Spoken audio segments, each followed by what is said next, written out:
Fight হবে। তবে team Bangladesh একটা ফাইটে, টিম বাংলাদেশ ফাইটিং এস হয়ে যাবে এবার রেড হাউস ভার্সেস টিম লস, Brazil versus Bangladesh. And high গ্রাউন্ডের অ্যাডভান্টেজটা কিন্তু টিম লসের কাছেই, এবং কিছু লর্ড গ্রাউন্ডে এই অ্যাডভান্টেজ ফেস করতে হবে। ফ্লিকার যদি একটা ভালো পজিশন পেয়ে যায় তবে লসকে কিন্তু নাচাতে পারেন একাই। বিএসকে তার কাছে রাওয়াল 8 এর একটা কুইক ট্র্যাক কিন্তু বিপদে ফেলতে পারে, একদম হেলমেট দিয়ে বলতে পারে লেক্সি, সেটা হয়ে ওঠে কিনা। রাওয়াল শুরু ট্রেভেল চার্জ করলেন, খুব গায়ে সেটা না লাগলেই হয়, কিন্তু সে পজিশন ব্যাকলে স্পট পাওয়া যায়নি। লেভেল কোনো একটা ডিসিশন নিচ্ছেন, নেজাত যদি উপরে উঠতে পারেন, ট্রেভেল চার্জ করতে পারেন, ব্যাক টু ট্রেভেল। টিম লসকে বিপদে ফেলতে পারে বাংলাদেশ ভার্সেস ব্রাজিলের ফাইট। এনগেজমেন্টটা আরো লেন্থি হতে পারে, আরো কমপ্লিকেটেড হতে পারে, বাট তার আগে নাম্বার পজিশনটা কিন্তু উইক করতে হবে। কুটুসকে কিন্তু সাফরে হেল্প লো করে বলতে রিকলি, তিনি কিন্তু তার তরফ থেকে বেশ কিছু আর এই anti maximum launcher flash movies করে আপনার এখানে হয়তো করে বলতে পারে করে দাও। শুরুতে হারিয়েছে প্লেয়ার, ব্লেড না তোকে তুলে নিয়েছেন, সেন্ট্রাল এবার নক করবে, তবে সেন্ট্রাল নক করে ফিল্ডটাকে ফিনিশ করা ছাড়া কোনো কাজ করা নেই। তিনটে প্লেয়ার পুরো দলের জন্য আমরা লক্ষ্য করবো। এই মুহূর্তে যদি পেইনের কথা বলতে চাই, ইলিউশনিস্ট ভাই তারা মনে হয় পিকের দিকটাতেই নিজেদের ল্যান্ডিং পজিশন চুজ করবে, বাট রাইট নাও যেটা আসলে সবথেকে বড় ব্যাপার যে ফাইট কিন্তু ড্রপে ফাইট এঙ্গেজ হয়ে গেছে। ও হো ক্লক টাওয়ার যুক্ত হয়ে গেছেন ফাইট, কোর মেমোরি স্পোর্টস এগেইনস্টেই রয়েছে চিরচেনা টিম। এন্ড আমরা কুলগারকে দেখতে পাচ্ছিলাম সামনে একটি চমৎকার কিল কনফার্ম করে নিয়েছে। শুরুতেই দুটো কিল থাকবে টিমটির কাছে। ওয়াও, অলরেডি তিনটা কিল হচ্ছে গিয়ে নিজেদের খাতায় লিখে নিয়েছে। ভিএসসি হচ্ছে গিয়ে এখানে আই থিঙ্ক চমৎকার লেভেলে বিপাকে পড়েছিল। আই থিঙ্ক ফুল টিমকে এলিমিনেট হয়ে গেল just স্টার্টেই। Yes, exactly. Vision system. They are fully shut down in the first match, in the first moment, and only the 1 minute left. I don't know. It's a big surprise for us.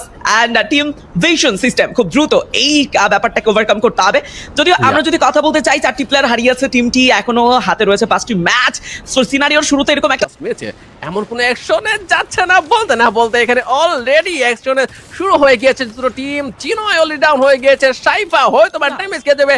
M17 K knockdown করা হয়েছে। Due চমৎকার লেভেলে sniper use করছে এখানে। And Fluxo বলতে তিনটা member হারিয়েছে। গোল2 শুধু পপস বেঁচে আছে এখানে। এন্ড পপসের একা বেঁচে থাকা আই থিংক ইম্পসিবল। সামহাউ বাঁচার প্রচেষ্টা ছিল, বাট নো।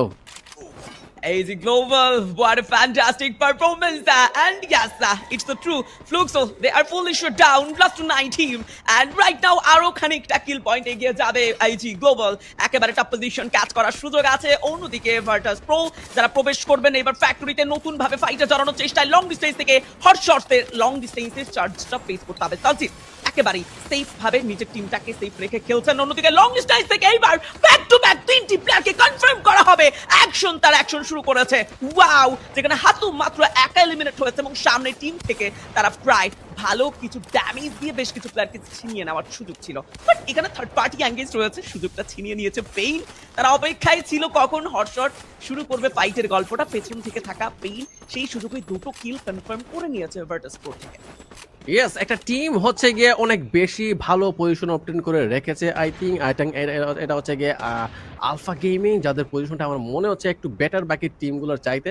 হয়তোবা তারা যে কোনো সময় যে কোনো দিকে মুভ করতে পারে সিচুয়েশন অনুসারে। বাট লেটস সি, এখানে এজিএল কে দেখতে পাচ্ছি আমরা, এজিএল তারপর ইভোস, তারা এই দুইটা টিম হয়তোবা এঙ্গেজ হবে একটু পরেই। বাট আরএসকে কে আমরা দেখতে পাচ্ছি ভালো একটা পজিশন একটু আগে অবটেন করেছিল, বাট সামহাউ তাদেরকে সেটা যাতে বিপজ্জনক না হয় সেটাই আমরা চাচ্ছি। ইভোস ভার্সেস আরএসকে একটা ফাইট হবে এখনই। গোল2 এইম গড অনেক বেশি ড্যামেজ খেয়ে গিয়েছে, কুট্টুসকে নকডাউন হতে দেখলাম। সামহাউ ইভোস হয়তো বা এখানে মেন পাওয়ার দিক দিয়ে এখনো স্টিল ভালো একটা পজিশন অবটেন করে রয়েছে। আরএসকে অনেক বেশি ড্যামেজ খেয়েছিল, আই ডোন্ট নো এখন কোজন স্টিল অ্যালাইভ। Let's see. বেশ কঠিন। অ্যান্ড দুটো প্লেয়ার ফ্লিকারকে লক্ষ্য করছিলাম, এই মুহূর্তে লং ডিস্টেন্স থেকে চার্জ করার সুযোগটা তো নেই, কারণ বেশ ভালো গ্লুয়াল ইউজ করা হয়েছে। পেছন থেকে ফ্যালকন প্রবেশ করতে পারে। ফ্লিকারের সামনেই দুটো প্লেয়ার একই সাথে রাশ করেছেন। টিম আরএইচকে এইবার নিজেদের সর্বস্ব হারিয়ে ফেলেছে। অ্যাট লাস্ট হ্যাশট্যাগ সাবেইন এলিমিনেট হয়েছে টিমটি। ওয়াও, ইটস এ এক্সট্রা কিছু পয়েন্ট তো মাস্ট বি কালেক্ট করবেন এই ফাইট থেকে। ওয়াও, ফ্যালকনের এই মুহূর্তে রয়েছে 10টা কিল, যেটা তাদের পুশ তো দিবে টেবিল পয়েন্টে।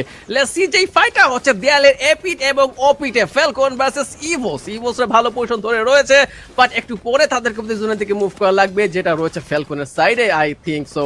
লেটস সি, না ফ্যালকনের সাইডে না, ফ্যালকনদেরকেই এদিকে আসা লাগবে। সো ফ্যালকনদের জন্য হয়তো একটু মুশকিল মুহূর্ত, বাট তারা আই থিঙ্ক সেটাকে গুছিয়ে ভেতরের দিকে পুশ করতে পারবে।